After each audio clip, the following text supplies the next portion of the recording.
권영철의 와이뉴스 들어보죠. 권영철 선임기자 나와 계십니다. 어서 오십시오. 안녕하십니까. 자, 오늘 어떤 얘기 준비하셨나요? 변호사 피습 사건과 관련된 얘기를 준비했습니다. 네. 대검 중수부장과 서울 고검장을 지낸 박영수 변호사가 그젯밤에 습격을 당했죠. 예. 소송 결과에 불만을 품은 60대 남성이 휘두른 흉기에 얼굴과 목 부위가 찔려서 응급 수술을 받았습니다. 이 남성은 박 변호사가 맡기로 했던 사건의 상대방 당사자입니다. 의뢰인이 아니고. 예. 의뢰인도 아니고 소송 상대방의 변호사를 습격한 사건이어서 법조계에서는 큰 충격을 주고 있습니다. 이례적이기도 하고요. 예. 그래서 그는 왜 변호사에게 칼을 휘둘렀을까 이렇게 주제를 정해봤습니다. 자, 먼저 이 박 변호사, 박영수 변호사 지금 상황이 어떤가요? 다행히 수술이 잘 됐고요. 생명에는 지장이 없는 것으로 그렇게 알려지고 있습니다. 예. 얼굴과 목 부위에 15바늘 정도를 꿰매는 큰 수술을 했거든요. 지금 수술 경과는 좋아서 대화를 나눌 수 있을 정도라고 하는데 경찰은 상처 부위에서 조금만 벗어났으면은 경동맥이 있어서 위험할 뻔했다 이렇게 얘기를 했습니다. 그래서 어제 밤에 이모 씨에 대해서 살인 미수 혐의로 구속영장을 청구했습니다. 예, 이 뉴스 보고 참 많은 분들이 또 충격을 받으셨는데, 자, 그럼 왜 박 변호사가 습격당하게 된 건 이유가 뭡니까?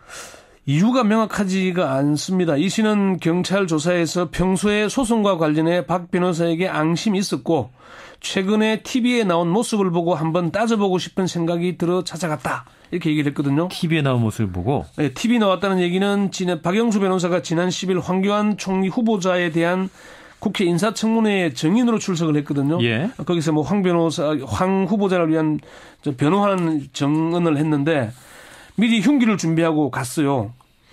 그래서 이 씨는 경찰에 자수한 뒤에 TV를 보다가 황 총리 후보자 청문회에서 박 변호사가 증인으로 출석하는 것을 보고 거물급이라는 생각이 들어서 전관 예우가 틀림없다고 판단했다 이렇게 진술했다는 겁니다. 예.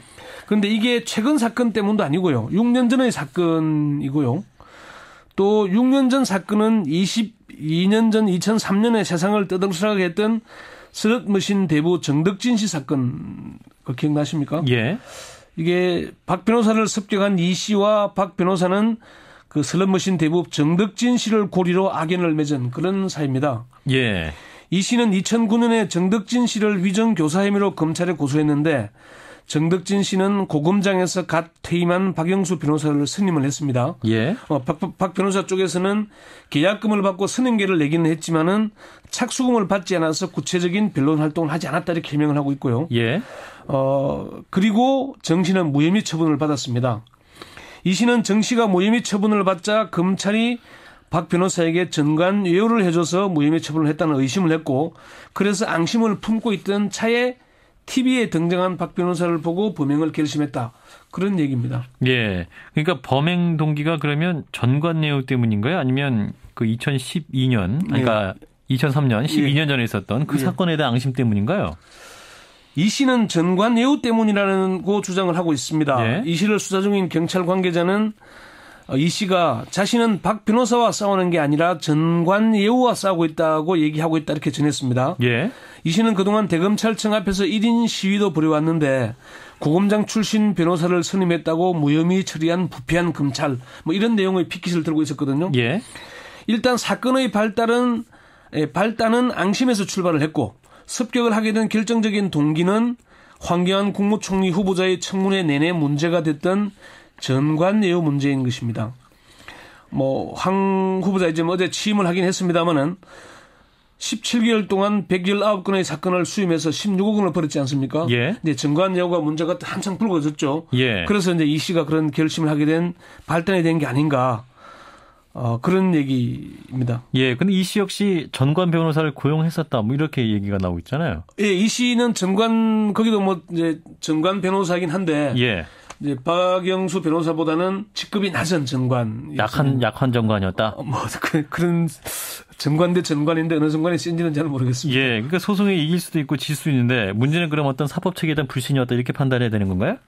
그렇습니다. 소송에서 이길 수도 있고 질 수는 있는 문제입니다. 사안에 따라 다르지만은 일단 소송은 상대적인 거 아니겠습니까? 예. 문제는 공정하게 이루어졌느냐 하는 문제와 소송 당사자들이 공정하게 이루어졌다고 믿고 승복하느냐 하는 그런 문제가 있습니다. 박정현 그는 전관예우의 가장 큰 문제가 뭐라고 보십니까? 그러니까 일반 시민들 입장에서는 돈으로 판결을 뒤집는다. 어떤 센 변호사를 고용하면 그런 오해도 불러일으킬 수 있으니까. 사실 정관료의 가장 큰 문제는 고액 수임료로 우리가 얘기를 하고 있습니다만은 예. 가장 큰 핵심은요. 부당한 힘이 작용한다는 믿음을 준다는 점입니다. 예. 패소한 사람은 승복하지 않는 것은 당연하고 힘없고 돈 없고 빽이 없어서 졌다 이렇게 믿는 거거든요. 그렇죠. 그러다 보니까 법조계에 대한 불신이 높아질 수밖에 없는 겁니다.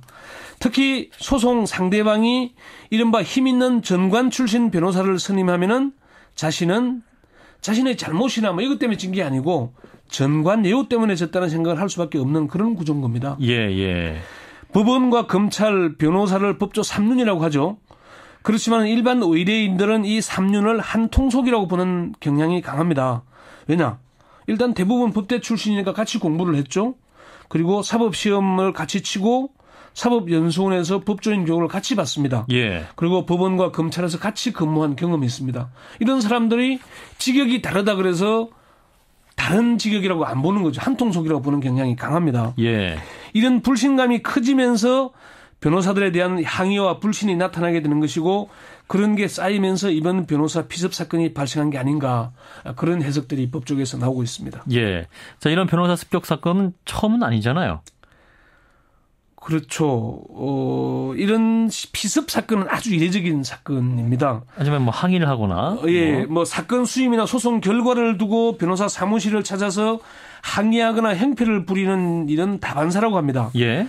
검찰 간부 출신인 한 변호사는 의뢰인들의 소란이나 난동은 쉽게 볼 수 있는 풍경이다. 아하, 변호사 예. 사무실에서 소리를 지르거나 사무실 집기를 엎거나 물건을 던지거나 하면서 소송 비용을 돌려달라고 요구하는 사례가 종종 일어나고 있다는 얘기입니다. 예. 한 중견 변호사는 변호사가 2만 명을 넘어서면서 경쟁이 치열해지고 있고 이 때문에 소송 결과를 둘러싸고 의뢰인과 변호인 사이에 분쟁이 일어나는 건 자연스러운 현상이다 이렇게 얘기를 하게 됐습니다. 예. 그렇지만 이렇게 흉기를 휘둘러서 변호사를 습격하는 것은 제 기억에는 거의 없는 일입니다. 1999년에 제주에서 검사 출신의 40대 변호사가 자신의 승용차 안에서 흉기에 찔러 사망하는 사건이 있긴 했거든요. 예. 그런데 이게 영구 미제 사건으로 남아서 범인이 잡히지 않아서 이게 수임 사건 때문인지 뭔지는 밝혀지지 않았거든요. 예. 이것 빼고는 제 기억하기로는 이렇게 변호사가 직접 뭐 피습을 당한 일은 없었던 일입니다. 예. 근데 계속 또 법률 시장이 경쟁이 치열해지고 있기 때문에 이런 네. 일이 또 일어날 가능성도 있지 않을까요? 어떻게 보십니까? 사실 법조인들이 가장 우려하는 부분입니다. 네. 돌출적인 한 개인의 행동으로 끝나야 하는데 그렇지 않을 가능성이 높다는 전망이 나오고 있기 때문입니다. 한 여성 변호사는 변호사 피습 사건을 듣고 충격적이었다. 야근하고 퇴근할 때 무서웠다 이렇게 얘기를 했고요.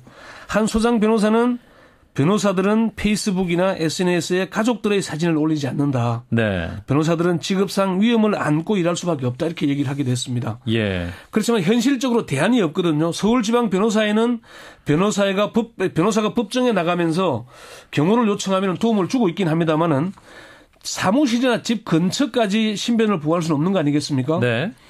결국 법조계 스스로 불신을 해소하는 것이 필요하다 이런 지적이 나옵니다. 예. 법조 불신을 해소하기 위해서 각고의 노력을 해야 된다. 그리고 검찰이나 법원에서는 좀 사건 처리를 빨리 할 필요가 있다. 그런 얘기들이 나옵니다. 네. 여기까지 듣겠습니다. 권영철 선임 기자였습니다. 고맙습니다. 네.